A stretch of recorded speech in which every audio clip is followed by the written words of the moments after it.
I just wanted to welcome everybody uh, to our second session today, or second webinar of the day. I'm just kind of giving a moment as I'm watching attendees trickle in. For those of you who have joined, welcome. We'll start in just a moment.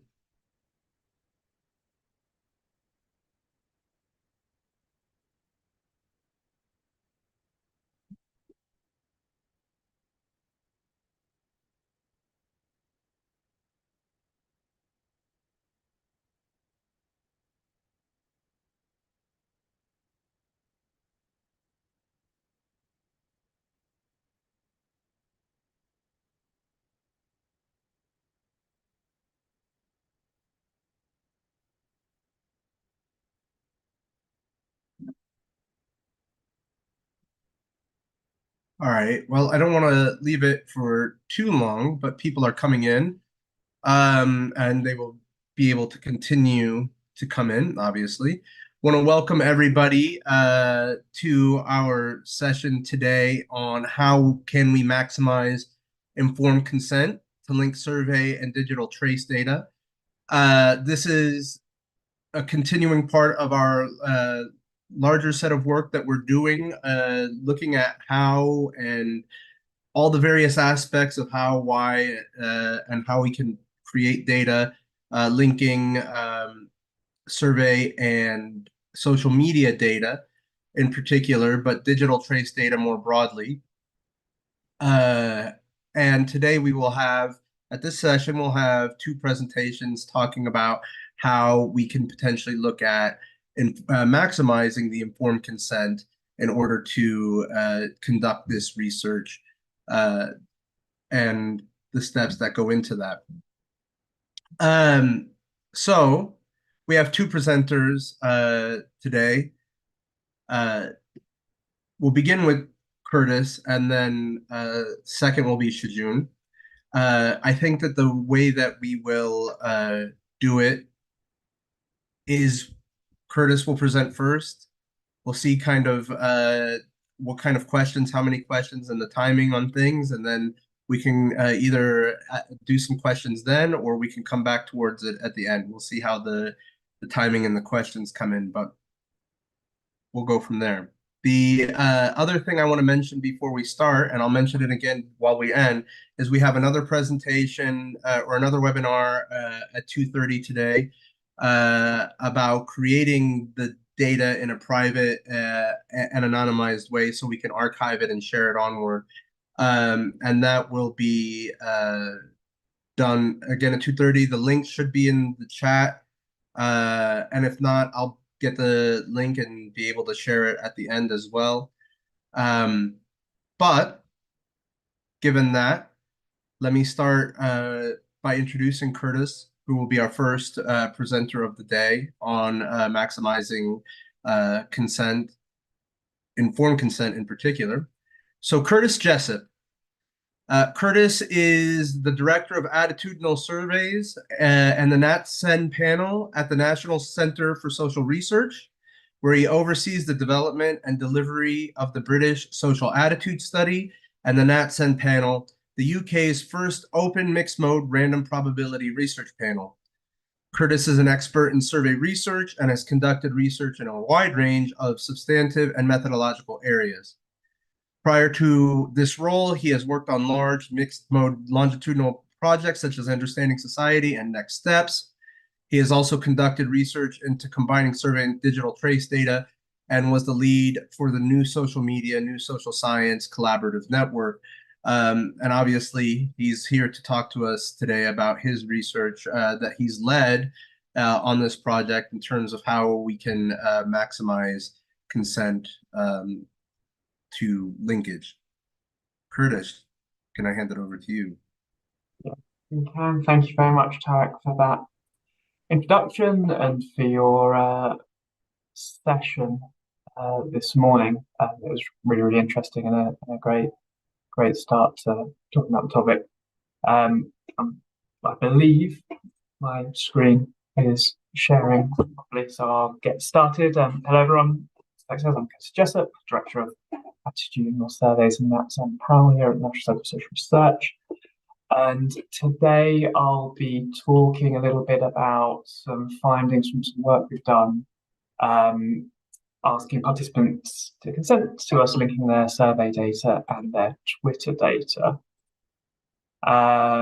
This is actually quite a few different presentations and different strands of work that I've tried to combine into one. So I might move through quite quickly, but please do ask questions as I go along. There's a Q&A box which you can ask, and then I can dig a little bit deeper and try and pick some of those up at the end of it. I'll start off by giving a bit of background, summarising some of the previous research we've done around asking for consent before looking at findings from some qualitative research we conducted into attitudes, into consenting to data linkage, and then some experimental evidence where we sort of trialed some different approaches to see what impact that had on consent rates. And finally, I'll have a look at sort of what the implications of non-consent are in terms of the bias they might be introducing into our samples. And there's some questions, I think, in the first session around what the effects of that might be. So I'll pick up on that a little bit there as well.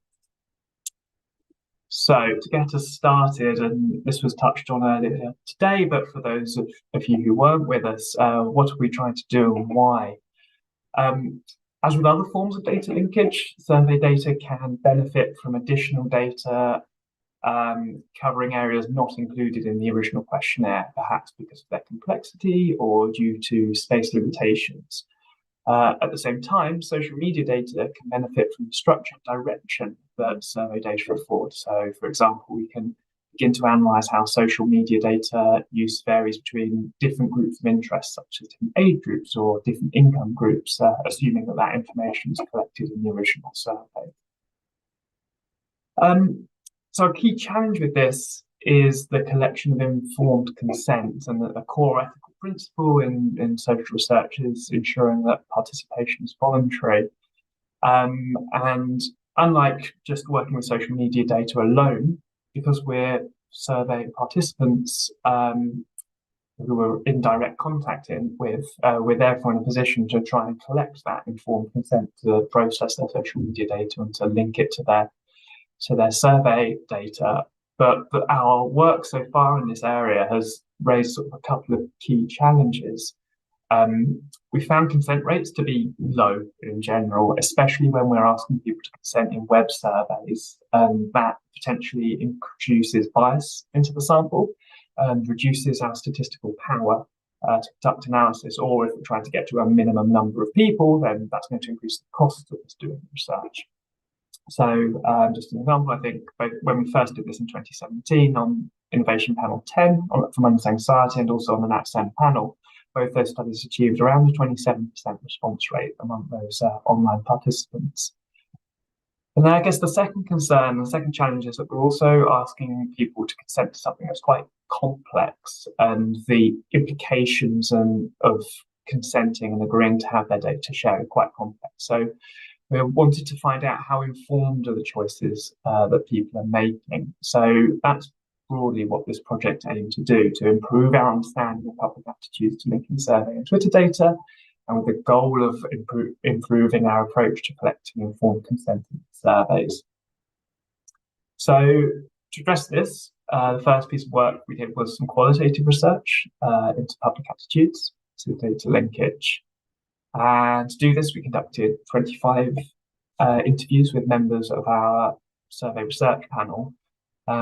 We sampled these purposefully, so getting a mixture of different characteristics, but most notably, because we have asked consent previously, we got a mixture of people who had previously consented and people who previously refused to consent to data linkage in our survey, so to really try and get a range of opinions.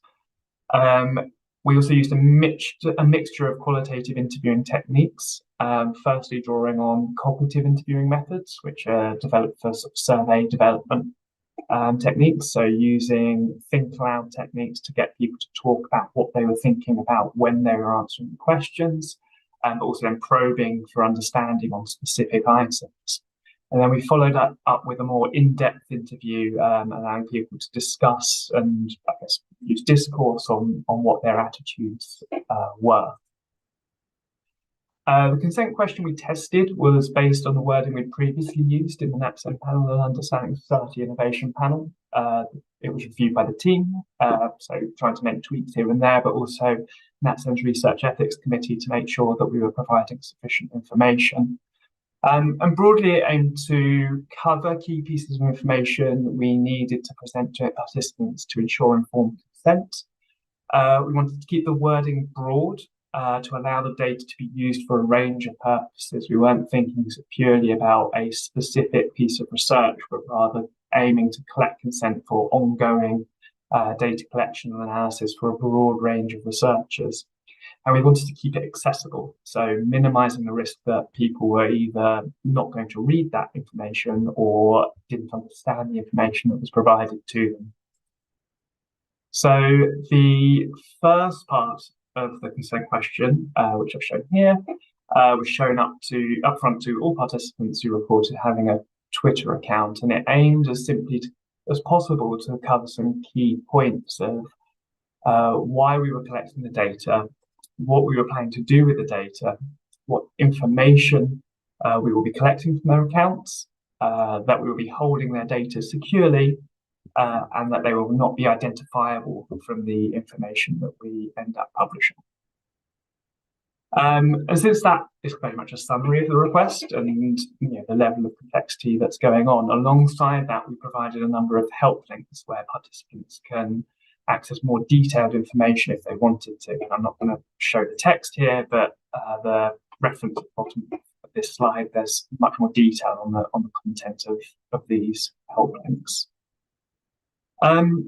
So what did we find when we interviewed participants? Broadly, it seemed that because we were asking participants to process a lot of complex information and make a decision relatively quickly, so we weren't forcing them to make a choice quickly, but in the context of completing a survey, that's how people might feel like what they need to do.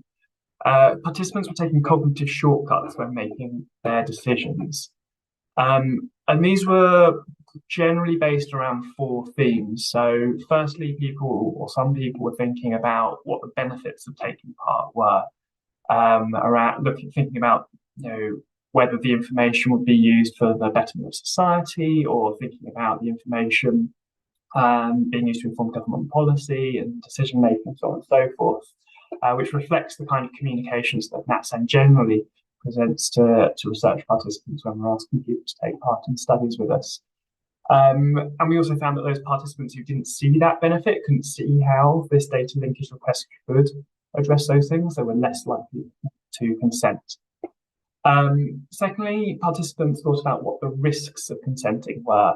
So that include concerns about being misrepresented, so feeling that the information they put out online didn't necessarily truly reflect who they were, but also feelings of intrusion, so having their profiles viewed by somebody outside of their normal audience, or even their personal data being passed on for commercial purposes. And again, participants who focused on these risks when they were making their relatively quick decision, they tended not to be, or less likely to consent.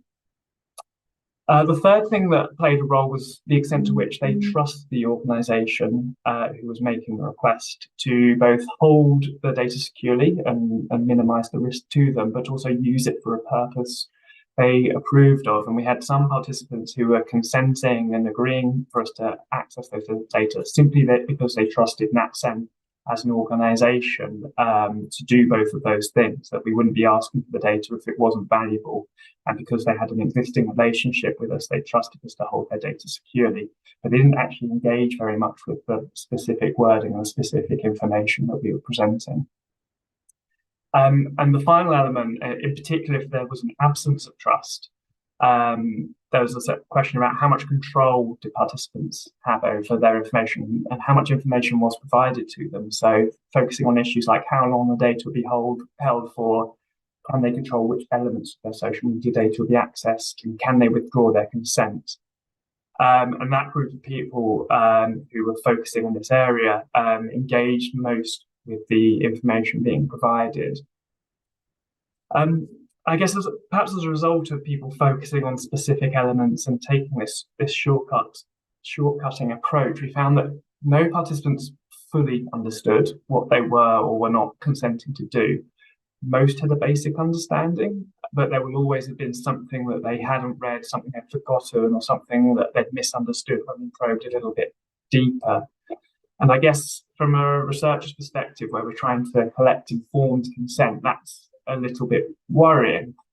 But it's also worth noting that when we did do this probing and we did have this conversation in more detail and we corrected misapprehensions or people thought about it more, none of the participants at least in this qualitative study, wanted to change their answers after having had that discussion. They were quite happy with the quick decisions they made, and no participants were saying that they wanted more information in order to make a decision. Few said, oh, there could be a little bit more on this or that, but it wasn't something they felt that they needed in order to make a choice that they were happy with.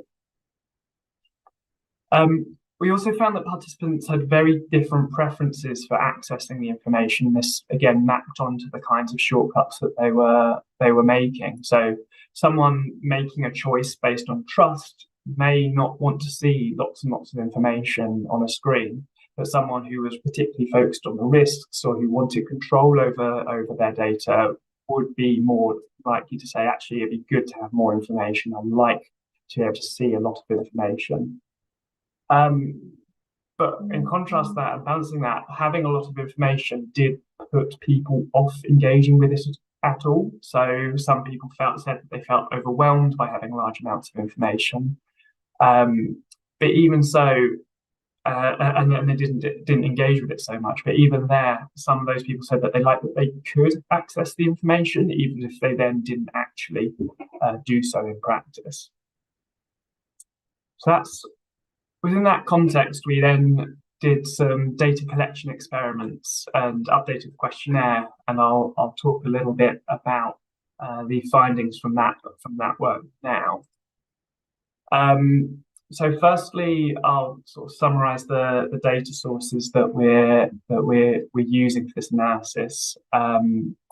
We're using data from 3 different surveys, all conducted in 2022 and predominantly online, but with some key differences. So the Innovation Panel 15 and NatSam panel surveys are both probability-based panel surveys and included offline data collection modes and have similar sample sizes. We're also going to be drawing on some data from the Yonder panel, which is a convenient sample with a web-only design, but a much larger sample size.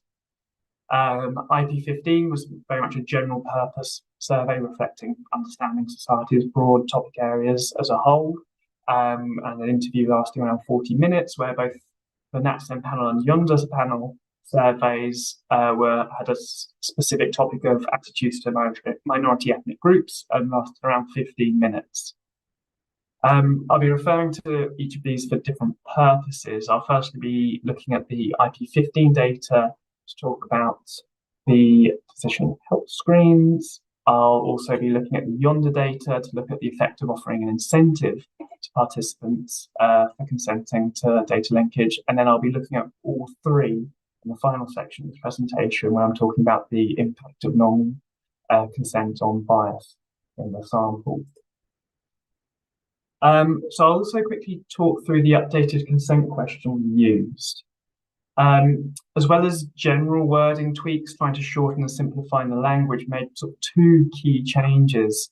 The first thing we did was added more information on why the data were useful to help people focus on the benefits of taking part. So going back to what I talked about, if people were focusing on the benefits and understood that, they were more likely to consent.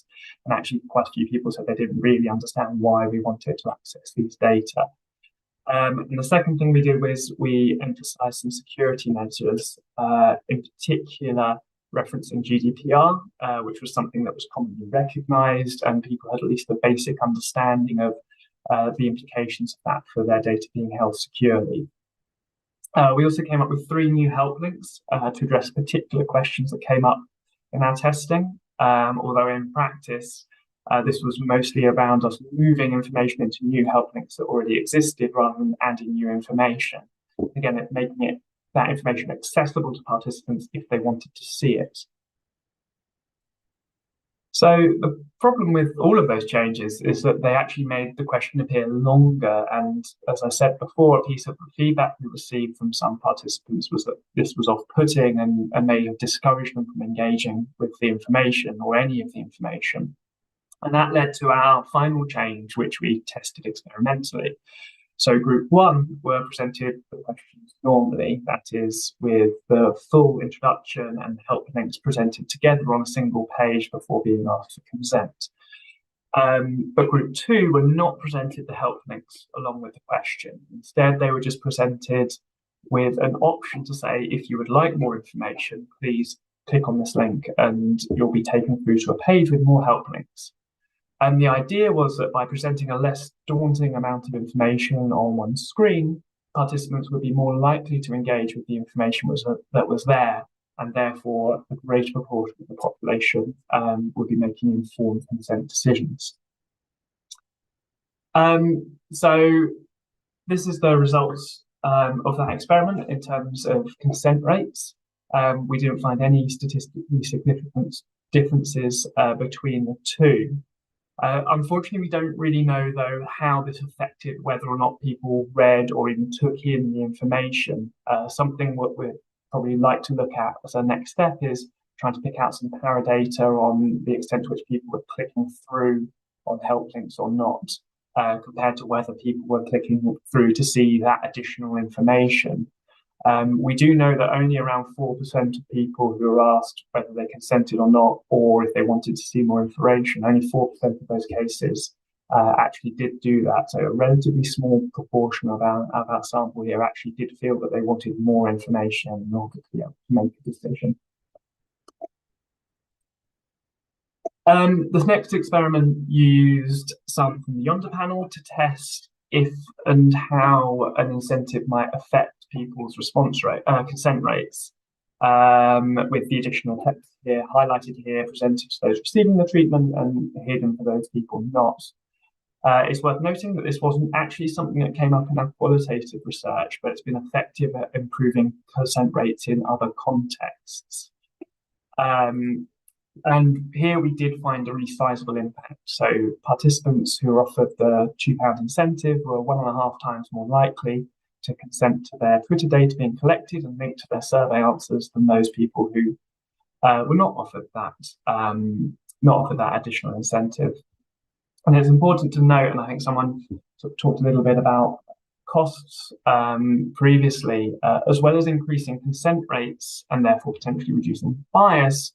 This table shows that offering an incentive is also cost neutral. So assuming we're trying to get to 1,000 people consenting, the higher costs of providing an incentive to consenters, it pretty much entirely offsets. It was entirely offset by the reduced cost from having to do fewer surveys in order to get to enough people in order to invite them to take part in the survey and provide consent. So this is very much within a particular context of a convenience non-probability web panel and a particular survey, a particular incentive value, but certainly a really promising finding if we're given just the scale of impact and the fact that we don't have to spend a load of money in order to achieve it.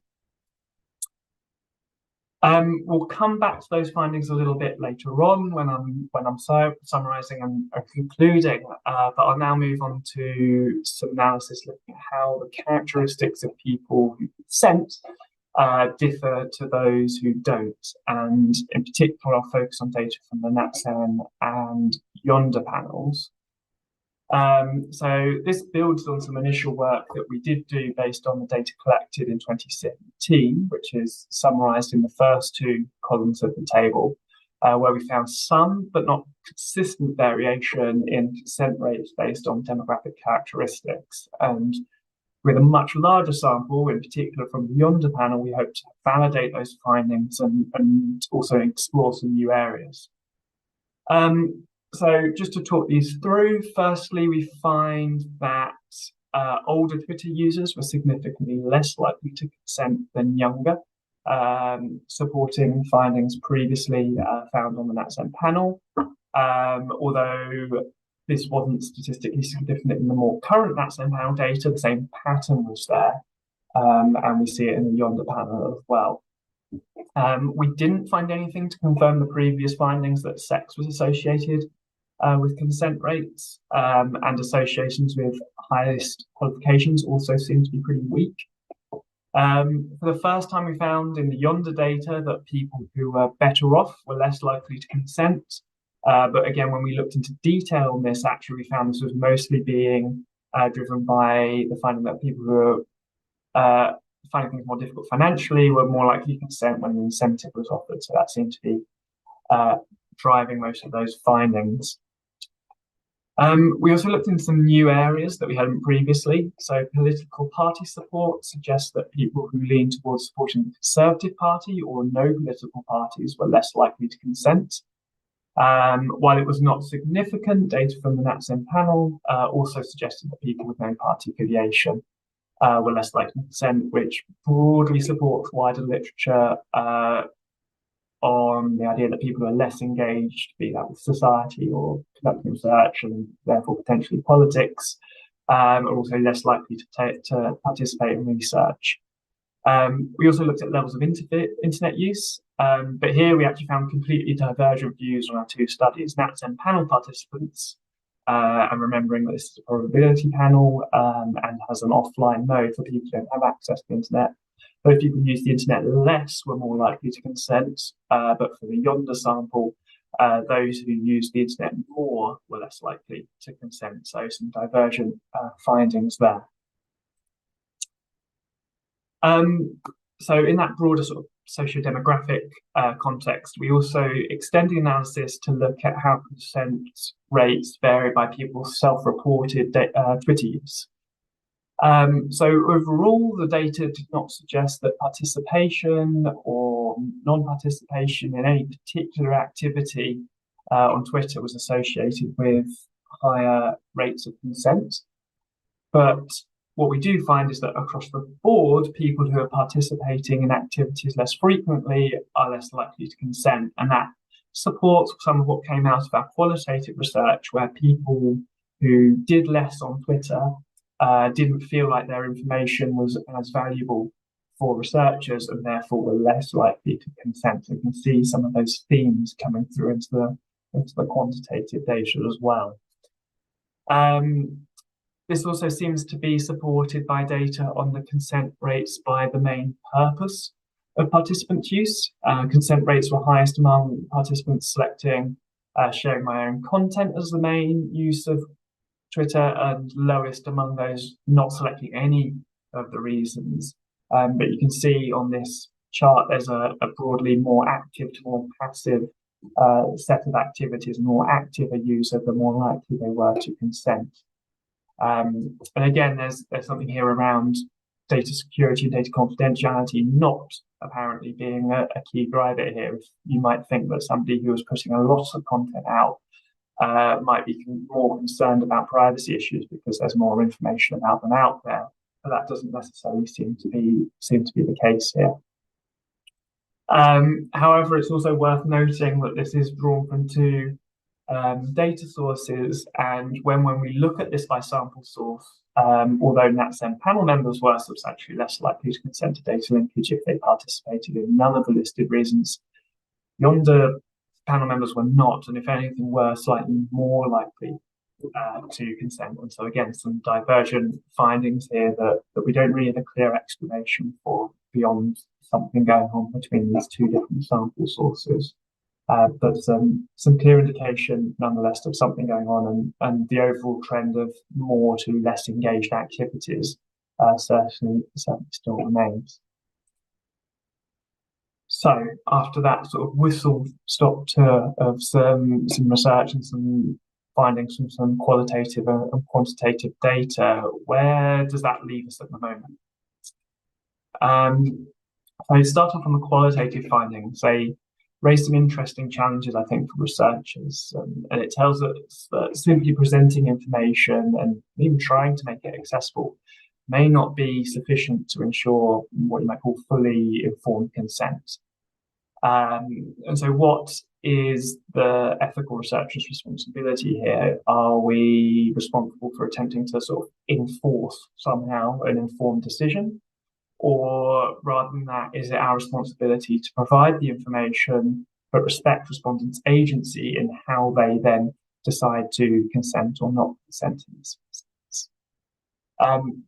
Another question is, how do we reconcile the fact that different types of respondents will have different preferences for what information is provided and how, that doesn't necessarily just end up with a scattergun approach where we just throw everything at everybody and they end up sort of potentially disengaging. I think our initial thoughts and our initial reflection on that is we want to keep the question as accessible as possible. And as a broader aim, we would rather have more people making a consent decision with a basic understanding than a few people making a decision with a deep understanding and everybody else disengaging and just making an arbitrary choice. That's our perspective, and other people may well have different ones. That said, we do think it's really important that the detailed information is available for everybody and really easy to access and well signposted. And adding in those extra pieces of information to make that easier is an improvement. I think something we'll continue to try and work on to make sure people get to that information and know that they can if they want to. And the final point, which isn't really a questionnaire design point, it sort of takes us a little bit beyond consent, is where people are trusting us, it means that we are responsible for making sure we respect and repay that trust. And I think this ties into us thinking about ethics and research ethics holistically. It's not just about making sure we have informed consent, but also making sure that we treat people's data with respect, we hold their data securely and give it appropriate protections. And we as researchers are only using those data where we think it's appropriate to answer legitimate research questions. And those were the kinds of things that people talked about when they said, I trust you to do this. And that maps really well onto sort of ethical frameworks of social research. So thinking about this holistically is an important thing to do as well.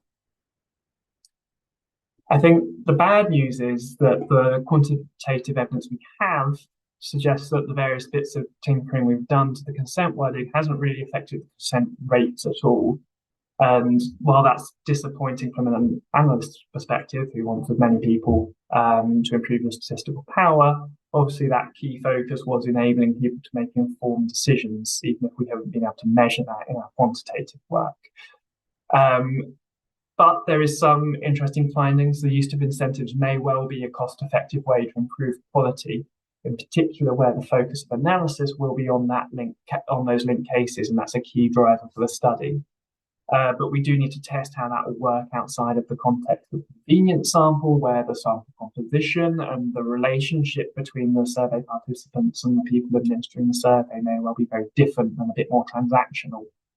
And we should also consider the ethics of doing so, and we need to be wary of moving into any area where we start looking like we're paying for data as opposed to thanking people for providing us access.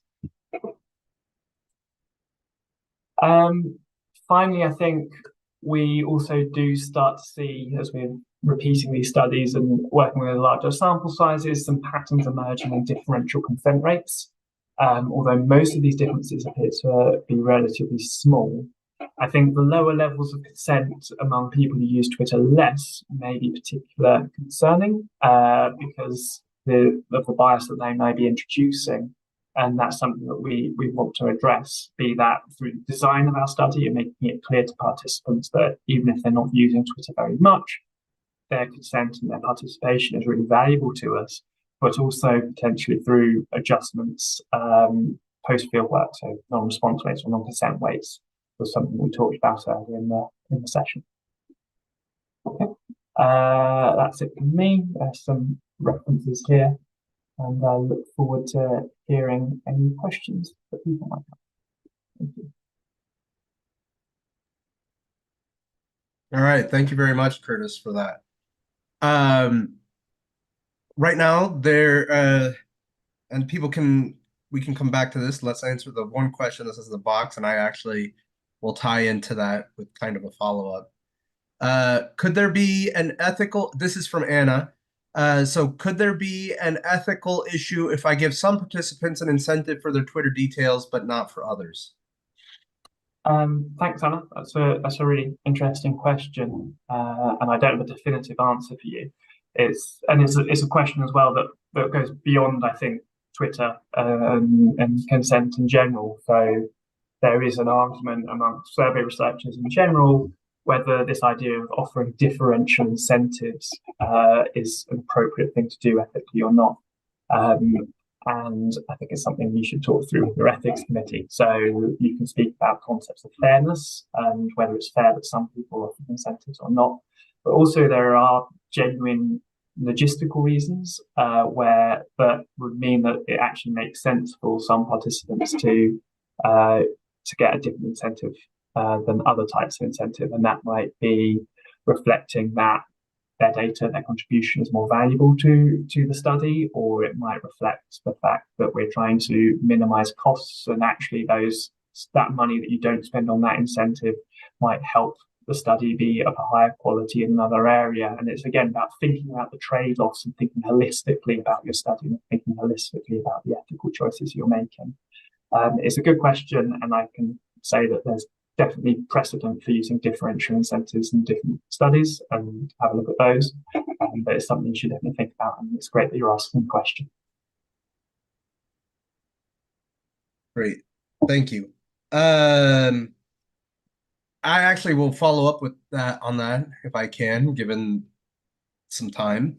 And that has to do with the point that you made about um, not wanting to seem like we're paying for the data, but we're thanking them for the data, right? And I wonder to the extent that that matters to them, meaning respondents, versus that's just something that we should believe in. And the reason that I ask this is because one of the things that I find really interesting with all the work that was done was in the Yonder data, like a £2 incentive had this massive increase, right? And £2 incentive in the grand scheme of what we normally are paying in these surveys and understanding society and presumably in other similar studies is very small. But I assume it's because of this transactional nature that this study tends to have. It's very explicitly transactional. Like, you do this for us, we give you this in return, right? Like, it's not, they can frame it however they want in terms of we thank you or whatever it is, but you do this survey, you get this many credits or however they do it. So, and that may just be because that's a very particular sample that we did that on, right? So I guess my question is, like, do you think that, and maybe the data doesn't show this, that it matters to respondents? Like, if we just sat and said, look, give us your Twitter data and we'll give you this money, like, would people be like, yeah, okay, that's a cool trade-off, right? Versus that people like, no, that's not okay with me.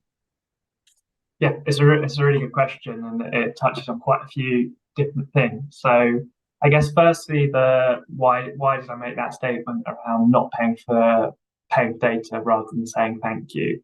And one of it is that that's just the ethical principles that we apply work by. We're trying to avoid being in a situation where it could even be implied that we're coercing people into making a choice, and paying people something feel some certainly feels a bit close to that. There's also a legal side to this. If you start paying people for their time, which admittedly is a little bit different to paying for their data, that starts to have legal ramifications, be that minimum wage stuff, or is that a source of income? And if you're paying people and you're buying something off them or their employment, the impact on benefits, things like that. So there's a real legal side of it as well. And I don't think I would ever suggest that we should be moving away from that framing of incentivization. Second question is, how do participants feel about it? And I suspect, although this research doesn't really point to it, that you're right that they're not thinking about these things in necessarily the same way. They may well feel like that their time is that this is a transactional relationship, and I also suspect that that's much more likely for people who are participating in online web panels, commercial web panels, where that is very explicit. People have gone to this website and signed up in order to take part in research for money. That is what they are doing, as opposed to probability-based designs such as Understanding Society or Nats M panel, where we have gone out and randomly selected people and recruited them to take part in occasional studies, be that every couple of months or every year, where they're definitely not going to derive an income from it, but we emphasize the social value participating because that's the nature of the research we do. I think the only thing that comes to mind, and this is now going back to some research we did 10 years ago at NatSen, which was on people's attitudes to taking part in, or people's attitudes to their social media data being used in research more generally. And the idea and the concept of being paid for that data did come up in those discussions, not in this sort of data linkage context. And some people felt like they owned the data. And it was in particular that they felt like they should be paid for it in the context that there would be commercial organizations making money off of that data. That was a strong theme that came through from that.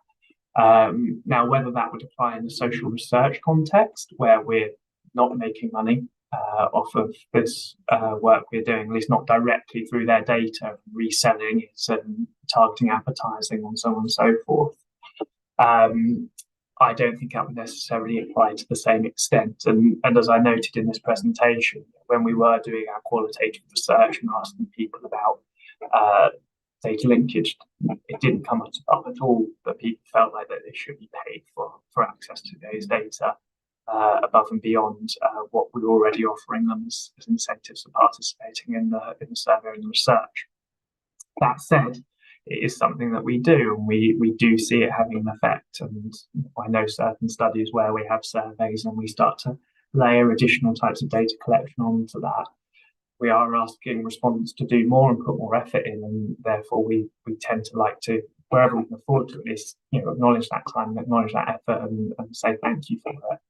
And I think that may well, and the experimental findings here at least indicate that may well be a mutually beneficial thing to do. It's something that will provide value to the participants, and they get something to say thank you for what they've done, but also it could improve the quality of the research that we're doing without actually costing us anything, because it all comes out in the wash anyway. So that's why I think it's quite a nice thing where everyone can really benefit from it, potentially anyway, those findings hold. Great, thank you. So we had another question from Lewis. Let me, if I may, I'll come back to that. So let Shijun give her presentation, and then because that may be somewhat informative, or at least part of the conversation to what Lewis had talked, and then we can ask this kind of to both Shijun and Curtis, kind of see what they think. So if that's okay, Lewis, thank you for your questions. I will come back to them. Thank you, Curtis, once again. I'm going to now introduce Shijun for the second time today. Shijun is going to be presenting. Shijun Liu is a research associate of the School of Social Sciences at Cardiff University, where she has been working as part of the ESRC project, Understanding Online Offline Society, which is what these webinars are being presented on. Her key research interests include digital media studies, computational social science, climate communication, political communication. And so she has a lot to say about a lot of various aspects of what we've been doing, including on consent. So, Shijun, I will hand it over to you and let you make your presentation. Okay, thanks, Tarek's introduction and Curtis' very interesting presentation. And let me share my screen first.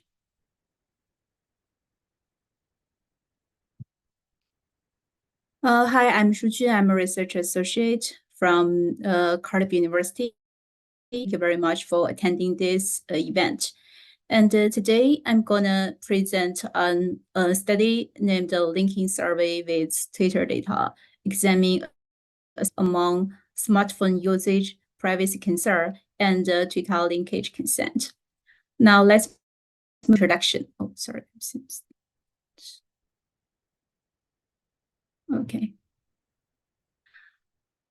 There.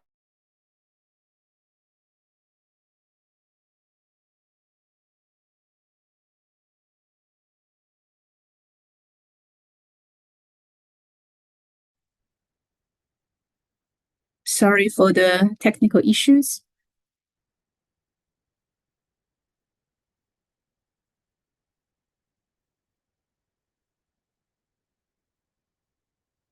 Curtis, can you see my screen?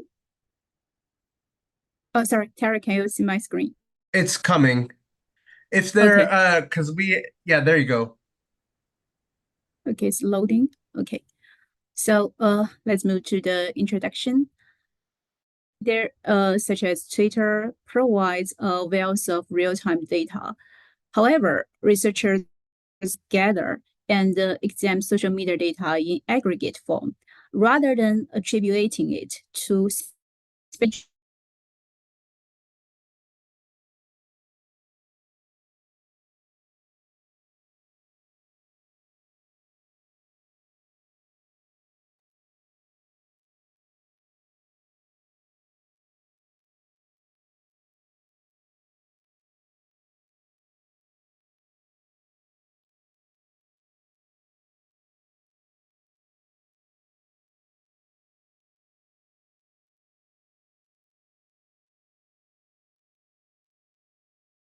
I think.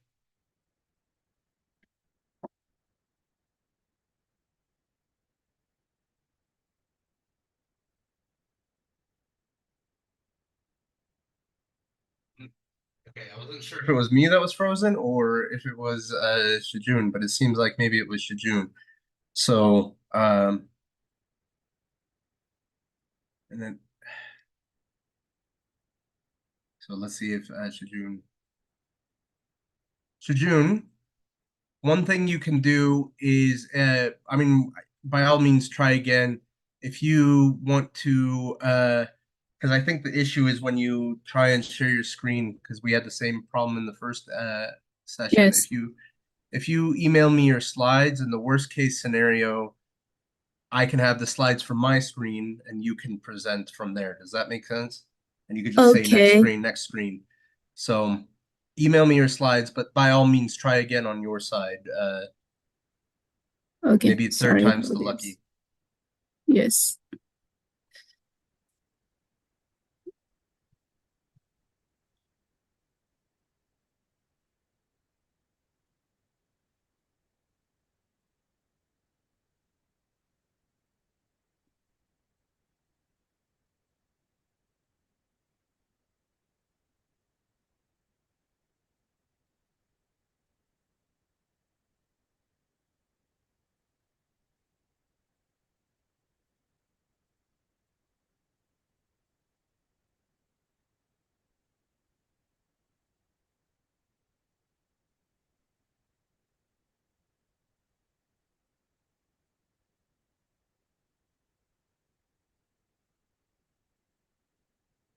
Okay.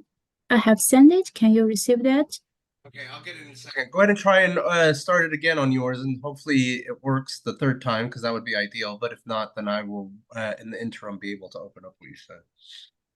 Okay.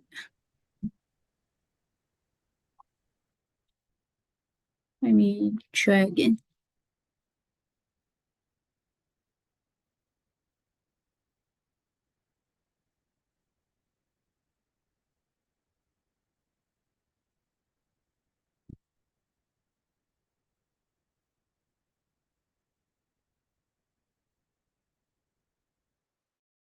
This time should work.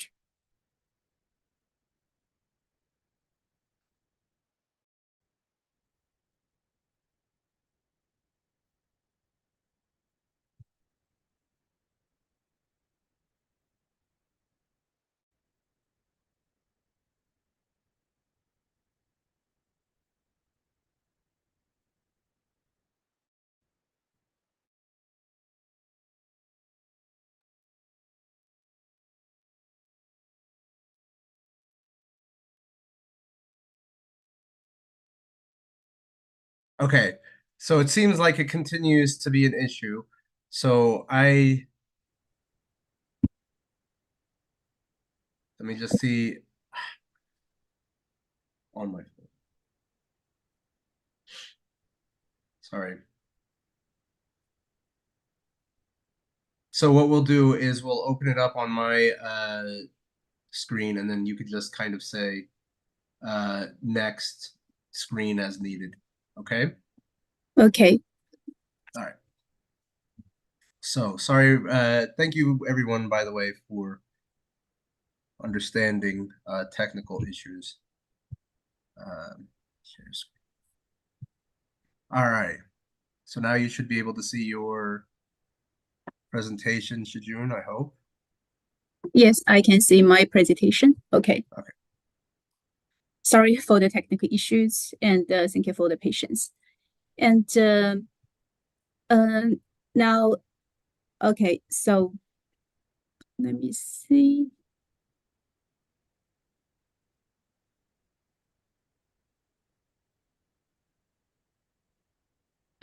Okay. Let's move to the introduction first. The social media, such as Twitter, provides a wealth of real-time data. However, researchers often gather and examine social media data in aggregate form, rather than attributing it to specific individuals. This approach, though protecting privacy, may limit potential utility of social media data for research purposes. In recent years, a growing number of studies have sought to link social media data with other types of data, such as survey, in relative secure setting. By decreasing the risk of disclosure, public and anonymous data sources can supplement each other. Meanwhile, data linkage between different types of data depends on obtaining consent from respondents. It is critical as consent stands as an important ethical principle in research. And to ethically and practically access and link Twitter data with survey responses, it is necessary to understand what factors may affect Twitter linkage consent. Tara, can you move to the next slide? Yes. Previous research have explored impact of respondents' demographic features on data linkage consent. However, there remains limited literature on whether individuals' behaviors, particularly smartphone usage, could impact their consent decision. Given that smartphones are increasingly becoming the primary devices through which individuals link their online and offline activities, this study focused on respondents' data linkage consent, aiming to answer the research question that is whether activity frequency, activity variety, and technical skills with smartphone would affect their Twitter linkage consent. Additionally, the continuous connectivity of smartphone might affect a user's privacy concern, which is the primary factor for not consenting data linkage.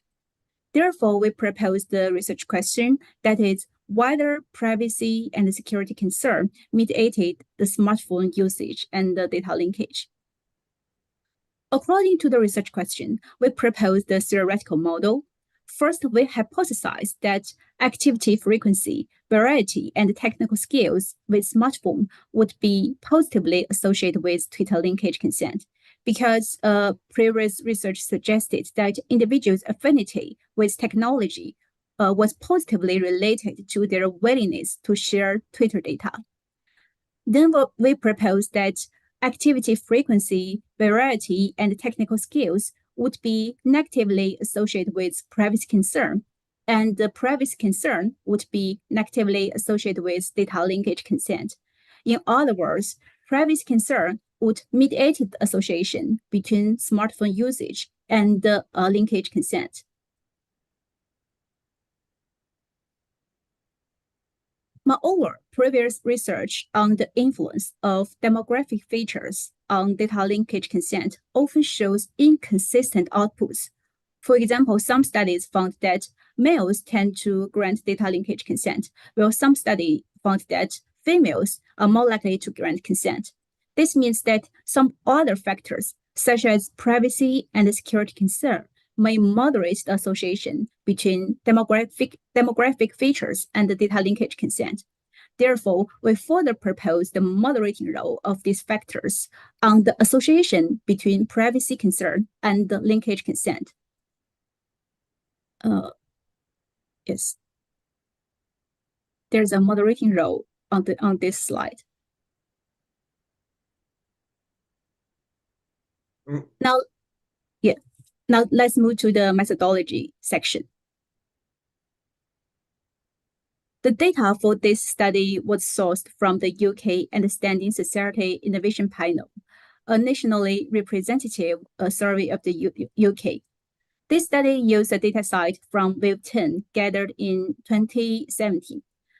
Respondents were first asked if they had a Twitter account, and those who confirmed having an account were subsequently asked for consent to link their Twitter data with survey responses. And the sample for Wave 10 comprises around 2,570 individuals, and out of this, 513 reported they had a Twitter account. 3 variables related to smartphone usage habits and privacy security concern were measured using these items. Now let's move to the next slide. Regarding the findings of this study, structural equation modeling was used to test the model using level 1 package in R. Results suggested an accepted fit for the proposed model. First, we found that only the relationship between activity variety and the data linkage consent was significant. However, the relationship between activity frequency and the linkage consent, as well as between technical skills and the linkage consent, were not significant. Additionally, results showed that activity variety with smartphone was negatively associated with privacy concern. However, activity frequency with smartphone was positively related with privacy concern. And the relationship between smartphone technical skills and privacy concern was not significant. Furthermore, we found that privacy and security concern were negatively related with Twitter linkage consent. Mediation analysis further revealed that privacy security concern mediated the association between activity frequency and the linkage consent, as well as between activity variety and the linkage consent, but not the association between technical skills and the linkage consent. Okay, so let's move to the next slide. To examine the influence of 4 proposed moderators on the association between privacy concern and data linkage consent, simple slope analysis was conducted at the mean as well as 1 standard deviation above and below the average of the moderator.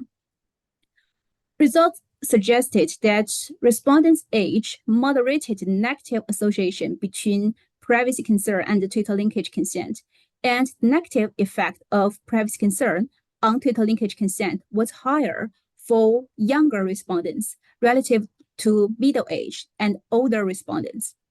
Also, in the next slide, yes, we found that respondents' employment status moderated the negative association between privacy concern and Twitter linkage.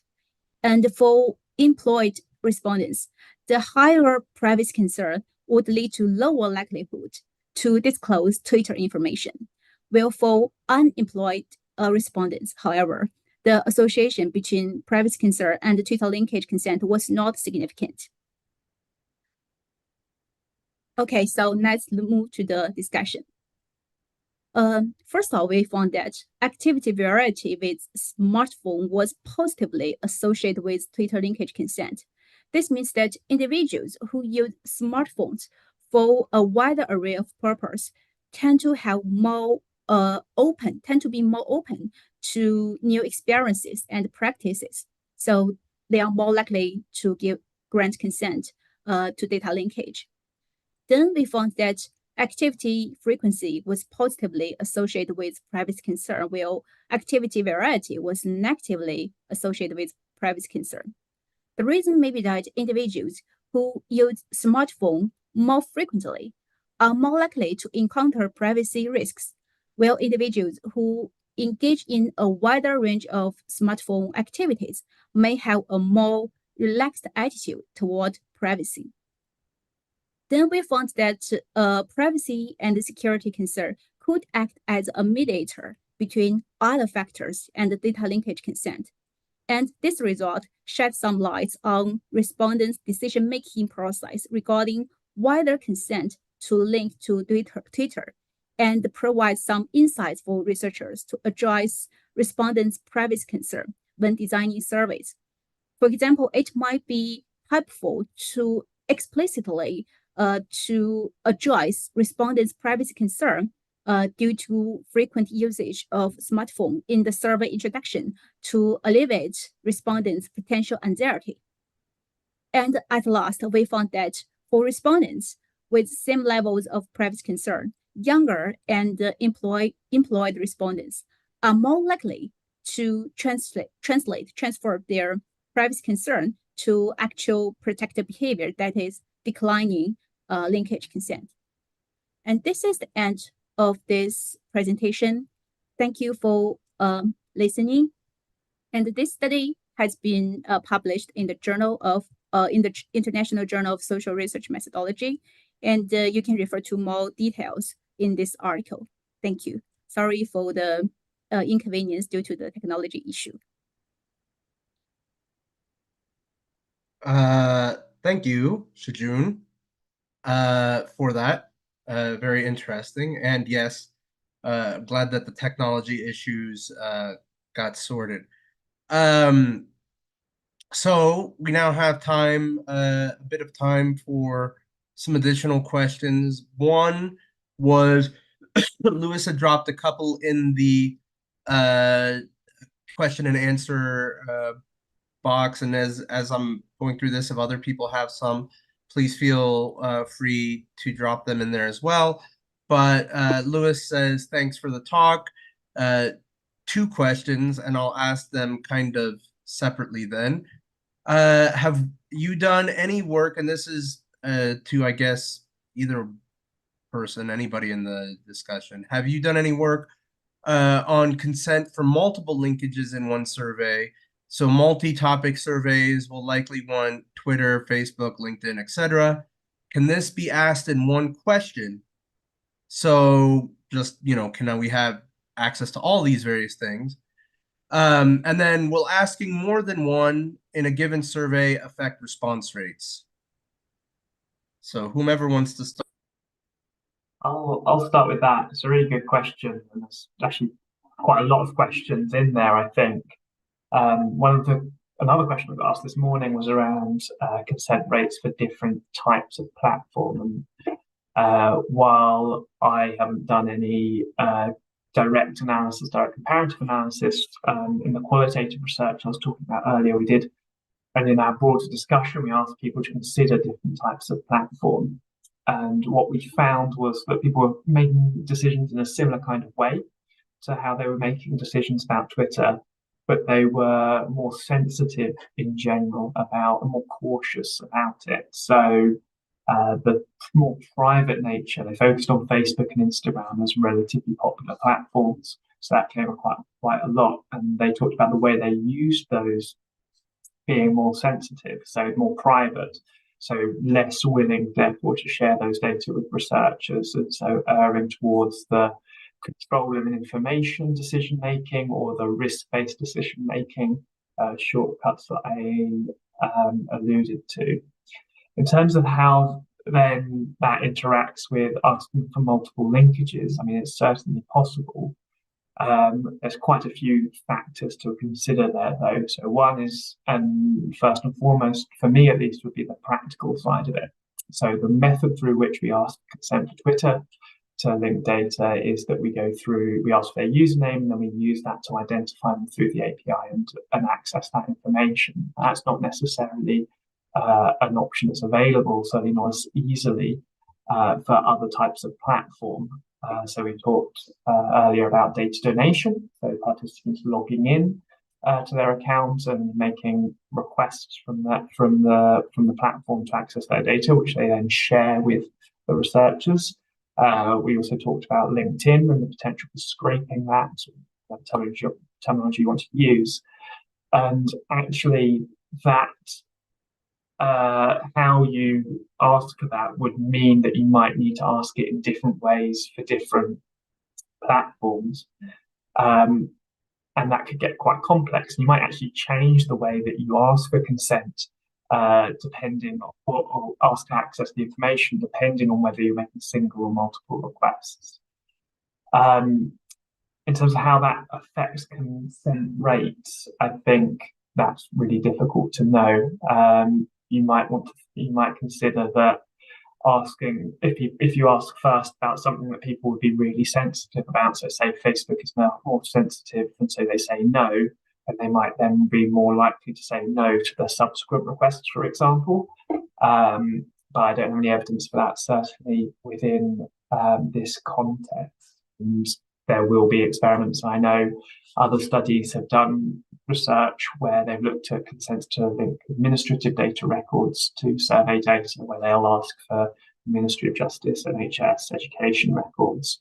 And I'm pretty sure there's some experimental evidence out there on the effects of the ordering of those and on the effects of asking them all. And they tend to be asked separately, I think. Tarek, you might be able to come in on that if you know off the top of your head what the findings from that have been. There is a paper, which I don't remember exactly, but what they did was they were asking people, like Curtis said, about multiple consents, but one of them was to social media.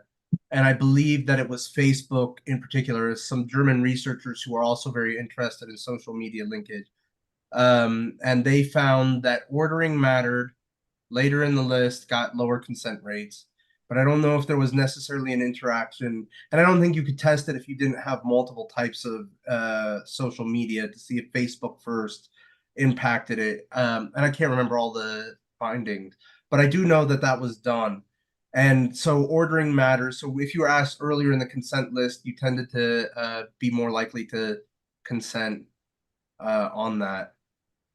But that's the only thing I can remember. And I can't remember if Facebook was so much lower than everything else, again, without looking back at it. But there is some work out there on that. I also know, by the way, that in our own work, although we didn't ask it in the same survey, LinkedIn consent rates were significant or substantially higher. I shouldn't say significant. That has a significant or a statistical connotation that I don't want to put forward, but a substantially higher rate. And again, that's probably presumably because the idea of what LinkedIn is different than what Twitter is and what the intention on there is. So it's a good question. I think it's this idea of getting to see people's entire digital lives is important and valuable because each one offers a different perspective and can answer different questions. And certainly, we can see that being a direction we would want our research to go into. The question is, what's the best method for doing that? And is there a single way you can collect information? So I think Luke as well was earlier was referencing plugins. So installing browser plugins to start collecting information as you use it. But then that has other kinds of problems, such as, well, what if you use multiple devices? What if you access through different browsers or get access through apps and you start facing all sorts of different challenges? So it's definitely something that's being thought about and is being discussed, but I don't think there's a definitive answer on it or how we do it. Very much a more research needed answer. I don't know if you've got anything to add, Shushan? Yes, actually, I think Tarek's research funding, it's about the LinkedIn is quite interesting because actually in my study, I found that for employed respondents, that privacy concern would lower their consent rate significantly. But for individuals with LinkedIn, they are more likely to grant consent relatively to Twitter.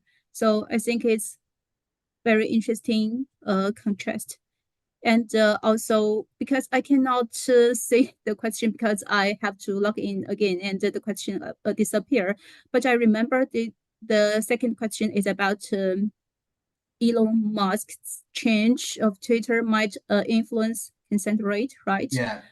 Yes, I think that is indeed an issue that may influence the data linkage consent. And because Elon Musk has proposed a lot about that, he may want to transform the Twitter to kind of like a super app that incorporating more features. And he also mentioned that he planned to add a comprehensive communication and ability to conduct the financial world, such as we have the not only the hashtag but also the hashtag. And moreover, Musk also pledged to reduce some content moderation and appease the advertiser. And the expansion and the transformation undoubtedly mean more heightened privacy concerns for users. And that may also influence users' consent for data linkage. So this means that the consent rate will become lower in the future studies. One thing that I think, building off of that, because I think that's correct, I think one thing to take into consideration with the conversation that people are having around this, or you could foresee it happening with other instances as you go forward with the whole Elon Musk thing or something similar, is everybody has talked about it as being this debacle. And I mean, commonly use that term. And they were like, oh, everybody's going to join Mastodon and everybody's going to join Blue Sky and nobody's going to use Twitter. And there's no evidence that any of that is actually at the moment true. Like there hasn't been evidence that all of a sudden people have stopped using X or Twitter or at a higher rate. Like it's not like all of a sudden their usage rates have dropped off a cliff. Now their advertising rates, that's something different, but we're talking about the usage. One of the questions that it'll bring though is actually tying into something that was asked in the first session, which is about who is on. So it may be that you have 20% or 25% of people still use Twitter, for example.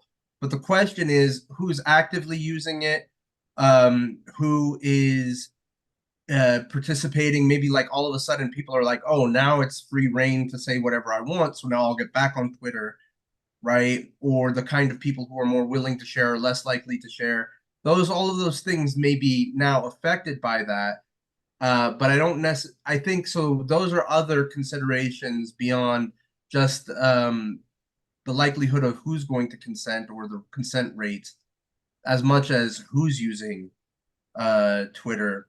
Again, I don't think it's fallen off a cliff, but who's posting and who's posting what, so the content may also have changed significantly as well. So I think that there's broader considerations beyond consent rates that are important to think about, although that is one of them.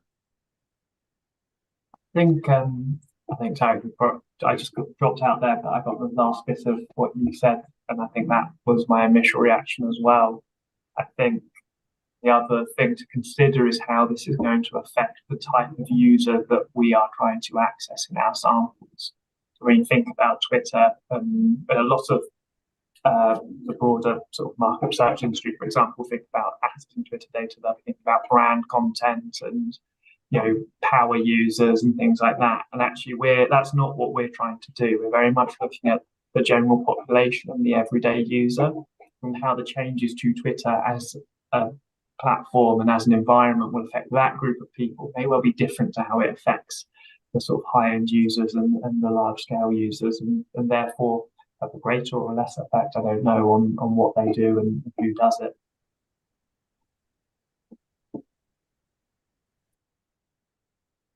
So I don't, as an aside, I was going to share a couple of links, but I don't think my chat allows me to chat to anyone beyond the hosts and panelists. So I was going to share a link to the paper that Shajun had referenced. I also can't put anything in the Q&A, it seems. So you can email it round afterwards. Yeah. And actually, if you go to our website, which I think it should be there as well there. In the broader chat, at least in the earlier session, that will have links. That will have links to those papers and many more. Yeah, it should be there. And then also, I was gonna put the link for the one, the last session of the day. Not that we're necessarily done here, but I'm just mentioning that I don't, if somebody can, I don't seem to be able to have the ability to do that, to put it into the chat to all of the participants, or else I'm clearly not understanding how to make this work. I've never used this functionality in this way. Anyways, with the webinar, I like it, but I'm not sure how to use it yet. Okay, so do we want to have any other questions or any other questions? We don't have to keep. There we are. Here's the everyone, the webinar for this afternoon is now in the session for today, later today.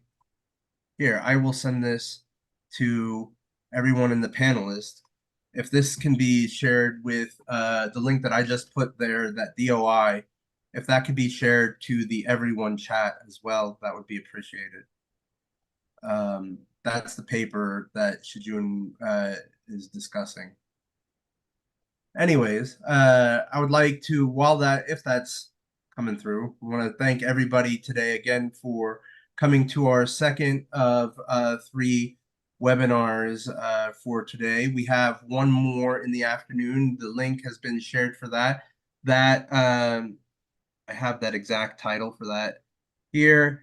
How can digital trace data be collected, linked to survey data, and shared in a legal and ethical manner that maintains utility? We have 3 presentations this afternoon for that. So I would recommend everyone, if they can, to please attend that. The paper that Shijun published on the research that she presented today is now in the chat to everyone as well. So please find that if interested. And otherwise, I want to thank Shijun and Curtis for their very interesting presentations. And I would like to thank everyone for coming and hope to see you at the next session, which starts at 2:30.